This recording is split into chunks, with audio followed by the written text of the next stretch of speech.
তো এখনই পার্সেলটা আসলো, আমাকে দিয়ে গেল। এটা হচ্ছে মাদার্স ডে গিফট, আমার মাকে দেবো। চলো দেখি মা কি করছে। ও মা, কি পার্সেল আসলো? এটা তোমার কিসের এটা? Mother's day gift. কি আছে এটার মধ্যে? দেখো, খুলে দেখো, কি এনেছিস? দেখো খুলে দেখো কি আছে। বলিসনি তো। গিফট কি কাউকে বলে দেয় নাকি? হ্যাঁ, কেমন ভেঙে দিয়েছিলাম, আবার কিনে দিয়েছি।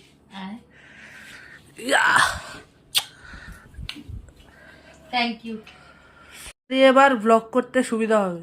এর আগেটা তুই এনে দিয়েছিলি, আবার তুই ভেঙে দিয়েছিস। হ্যাঁ, ভেঙে দিইনি, ভেঙে গেছে। ভেঙে গেছে। Thank you.